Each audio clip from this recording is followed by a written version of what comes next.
All right, we're back here with Coach V, the Coach V Show, each week brought to you by Andrew Sports Medicine. Andrew Sports Medicine, a proud supporter of Spain Park Athletics. Big announcement, Coach. I think we need to tell everybody that next week, October 25th, we'll be doing your show live from Jefferson's, where parents and families and kids, even the youth teams, can come in and they can ask you questions directly and put you on the spot. What do you think about that? It's going to be fun. Anytime we get out there with the community and mix it up with them and spread our message of what our program's about, it's going to be a good time. Yeah, so we want everybody to come out, and it'll be going from 6:30 to 7:30. We'll have some of the cheerleaders on, and the Coach V, and then some of the players. And again, you can either chat in a question or ask directly. Good win last week on homecoming. It's always good to win homecoming, but coaching staff had to work a little bit for that one. Things got a little bit off the rails in the third quarter, and you guys had to kind of bring them back. Well, I wish it was some outside factors, but I think the way I see it, it was inside factors. It was us, and our kids are very emotional. They play very hard, which is a good thing, and it means a lot to them. That is a good thing. We've got to learn how to, when it hits the fan, we have to match the craziness of when life and when games hit the fan with calmness. And sometimes, craziness on top of craziness is extra craziness. So a lot of the stuff, our kids are passionate, that it means a lot to them. We've got to learn how to handle success and on a big scale and on a small scale. Big scale, winning games, winning big games. But a smaller scale, winning a play, having success on a play. We're not where we need to be yet in terms of having a successful play, celebrating with your buddies, and going right back to the next play. There's just extra stuff that our kids, that we hadn't gotten over that yet. And you want to tell the kids, act like you've been there before. Act like you've been there where, in terms of you expect success, you make plays, and you achieve success. Well, just do it again. So the old saying, act like you've been there before. Well, our kids haven't.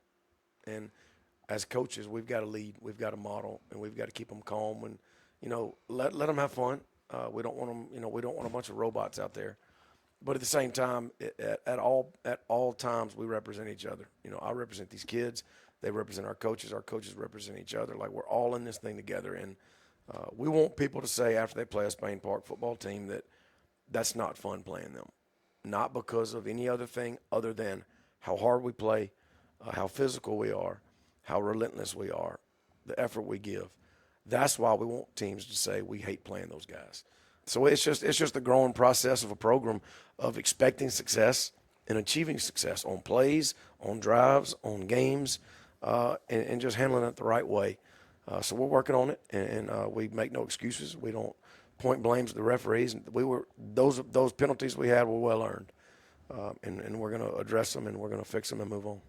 And each one of your coaches got together. That's not who we are. That's not how we play, and really got them focused and talk about how proud you were of the team to kind of turn that around. Yeah, I think, because it was 21-21 until Alex Lloyd knocked that field goal through. And I think at that point, we called all the kids up going in the fourth quarter and just tried to relax them. Like, guys, it's okay. We're not playing well. We're doing a lot of dumb things. But, we're in a ball game. It's okay. Kind of reset. And our coach did a really good job of calming them down. And once Alex kicked that field goal with Sean Corey snapping and Eli holding, it gave us a 24-21 lead. It gave us a lead, and it kind of let everybody breathe. And, we stayed calm. And we didn't go crazy on the kids. We're trying to lead them as men. And that calmness, I believe, from our coaches helped. And then our kids kind of rallied behind Alex's kick, and they played well at the end of the fourth quarter. Talk about a little bit about your defense. They played a couple of good running backs last couple of weeks. And even though the first guy's maybe not getting there making a tackle, he's doing enough to disrupt them to allow time for the rest of it. So they're really playing good team defense right now. At least that's how it appears. They are. I mean, it's, number one for Chelsea. He's little, but, man, that kid is good. And the kids from Tuscaloosa County, one of them's going to Miami, they were good. And the fact that the longest play from scrimmage Friday night was 18 yards on defense. So we'd stop them for 2 yards, but then get a 15-yarder, and that 2 turns into 17. But the longest play from scrimmage was 18 yards.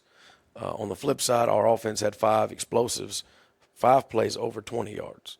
So like those, that matters. That just means our defense is flying around. Even if the first person, like you said, doesn't make the tackle, their buddy's coming quick. So our defense is playing with a lot of energy, a lot of passion. They just got to get to where they celebrate with each other and move on to the next play. But yes, there's no doubt our defense is. There's a lot of personalities over there. Led by Coach Bush. He's a personality in himself, and we got defensive coaches who are the same. But they do a great job, and they're playing really hard, and they kept us in that game. That game, a couple of big plays. If we would have given a couple of big plays up, that's a different ball game. But our defense just kept swinging, but they didn't quit. They didn't, it didn't totally unravel, and our coaches kept them together enough to just keep swinging. Correct. Josh Lewis, you look out there and as you see the height of some of those bodies on there, and he's not quite the size of them, but he's got the heart of a lion out there, and his motor's always running. He's been big on your defense the last couple of weeks, made some big stops. Talk about him real quick. Josh is he's fun to watch because he is undersized, he is short, but he's powerful, he's quick, he's relentless. And that's what I want. All of our kids, I want people to say that about every one of our kids. Just the relentless motor. He cares. He cares about his teammates. He cares about doing his job, and he cares about our success as a team. So Josh, I was kidding him. He scored a touchdown last week against T County, and we just got to work on his celebration because that thing I don't know what windmill as he was running off the field. I'm like, oh, that's horrible. Like we got to figure something out. But Josh is just a really good kid, and I'm glad he's in our program. You got Trustful this week, and from my research, probably one of the most complete offenses you'll probably see all season. They're very balanced. They average over 400 yards a game. They're led by senior quarterback Peyton Floyd, who, again, is lighting it up, 28 total touchdowns on the season, passed for over 1,500 yards, but he also runs it. So, I mean, he does it all for them, and, in fact, he's over about 50% of their offense. I mean, so how do you prepare for that? Well, I think you really don't expect to shut him out. That's for sure. I think he was a 7A back of the year last year. And if you see him, he's about 5'7". He's not going to pass the look test when he walks in the room, but the kid is a player. He knows where to go with the ball. He knows when to go with the ball. He understands windows. He understands leverage in the pass game. And running, he's just a tough nut. I mean, he knows how to run that offense. So he's very, very good. So a lot of they give you trouble with all the quarterback runs because that's an extra body. If you hand it off the tailback, you can a lot of times match numbers in the box. But if the quarterback is a runner, they always have a +1 advantage in the box, or at least a hat for a hat. So he poses a lot of problems. Their offensive line is they're big, they're strong, and they know what they're doing. So it's going to be tough. They got some skilled kids. They got a tight end. It's probably one of the best tight ends that we've seen. So it's going to be very tough over there Friday night. Trustful averages about 38 points a game, but about 28 of those come in the first half. So it's important for you to have your motors running on defense. So how are you maybe approaching that a little different this week? Well, we're not. It's just start fast. No matter if we're on offense or defense, start fast and swing and keep swinging. We tell them all the time when good things happen, you enjoy it. When bad things happen, you handle it. And that's whether it's football or life. So whatever happens Friday night, just keep swinging. But yes, we do need to start fast. We need to get off the bus swinging, and just be prepared to keep swinging because they're going to land shots on us. We got to make sure our chin is hard enough and keep swinging back. All right. So Hoover Toyota keys to victory. Obviously, number one, get off the bus swinging. That's it. That's it. No, that's not all, but no, that's number one. Get off the bus, swinging and be ready for a daggum street fight and turn it into a street fight. Protect the ball. You can't give those guys any extra possessions and limit big plays. I mean, anytime you play an offense that's that good in terms of execution, you got to limit big plays. If they go down 14 play drives, and we're not getting off the field on third downs, that's one thing. But to give up a 65-yard play just out of nowhere, we can't do that. We got to make them drive the field and try to be better on third downs this week than we were last week. Last week, our third down defense was very bad. It's about as bad as I've ever seen it.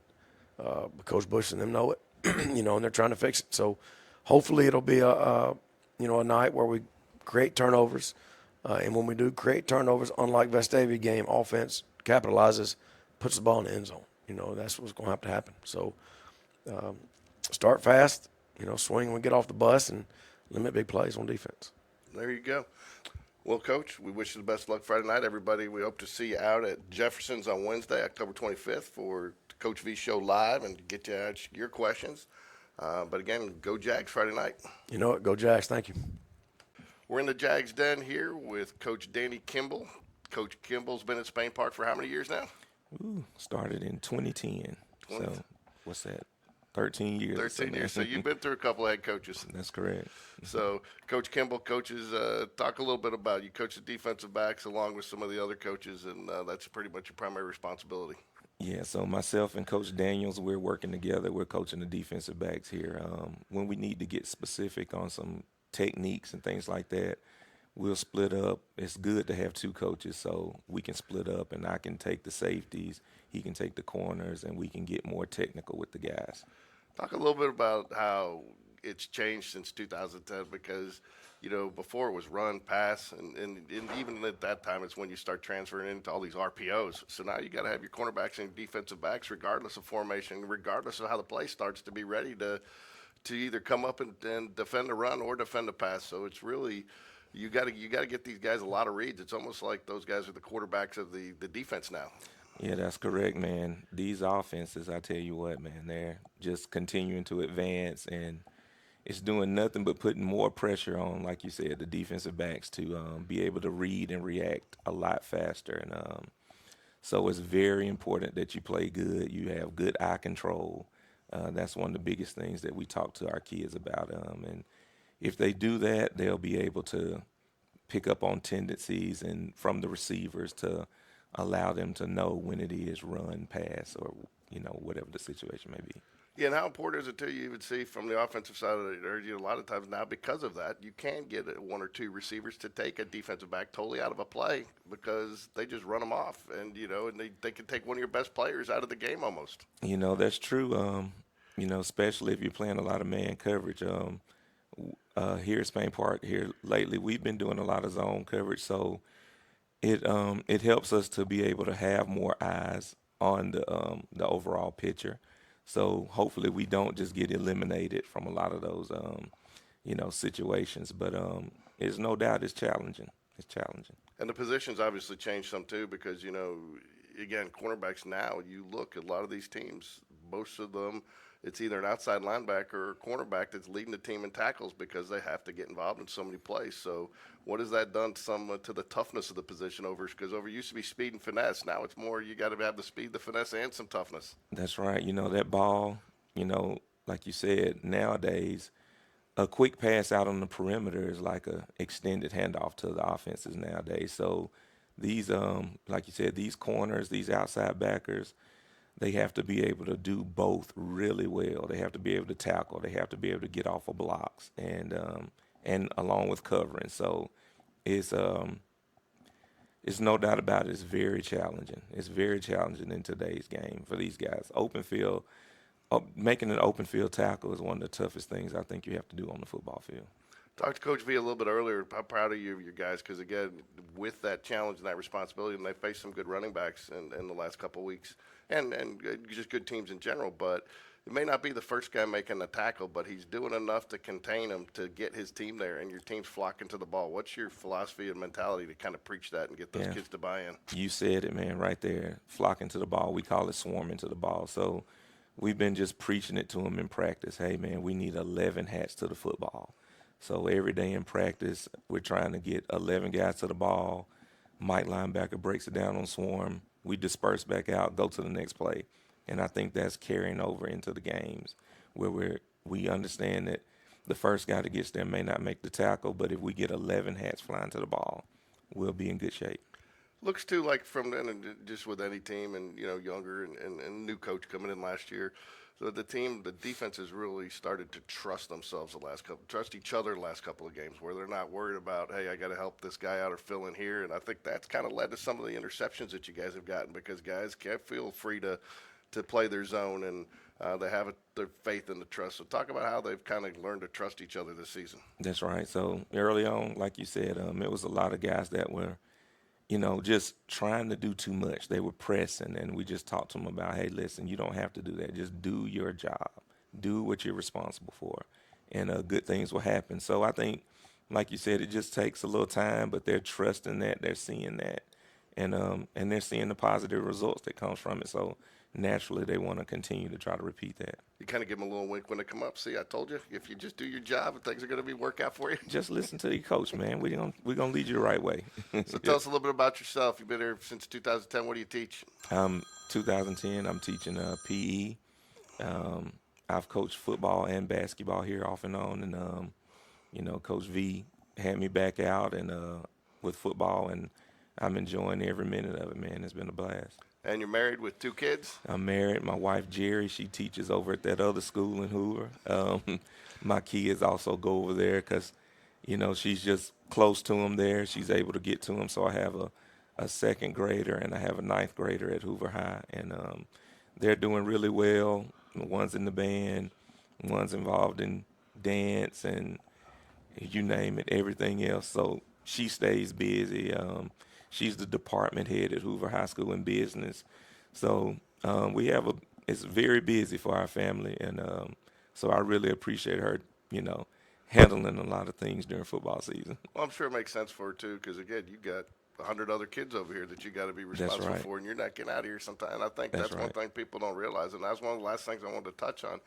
Again, you get back to I would think that, and film is important for everybody, but again, I would think film prep is a major part of what you end up having to do each week because, again, with all these RPOs and these different options, and you have to look at the different reads and try to pick up, just like you said, some tendencies. So that's right. I know you're spending a lot of time, and then take what you've learned from the film you've watched, and you work on it with the boys? Oh, man, it's constantly. So we get, like you said, as coaches, we prepare ourselves to give the guys the best picture as possible during the week out there on the field to prepare. But it doesn't stop there. These guys, we preach to them every day at the end of practice. Hey, look, go home, watch your film, watch all the tendencies that you're getting from these receivers. They give you little clues, here and there. So film work, film study is very important.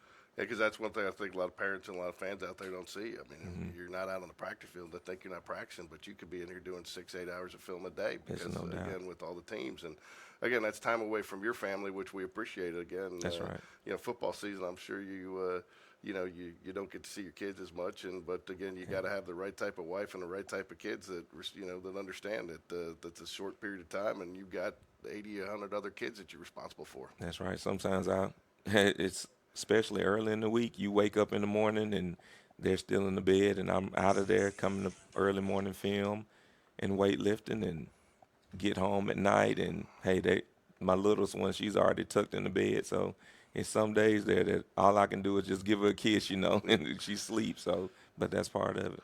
We appreciate everything you do for our students and our boys, and we know you're dedicated and you spend the time out there. And again, we appreciate everything you do. We wish you the best of luck Friday night against Hewitt Trustful. You got your hands full. He's a good quarterback. We do have a hands full. They're very good. So yeah, but we're looking forward to the challenge. Well, thank you for talking to us today. Go Jags. All right, appreciate you.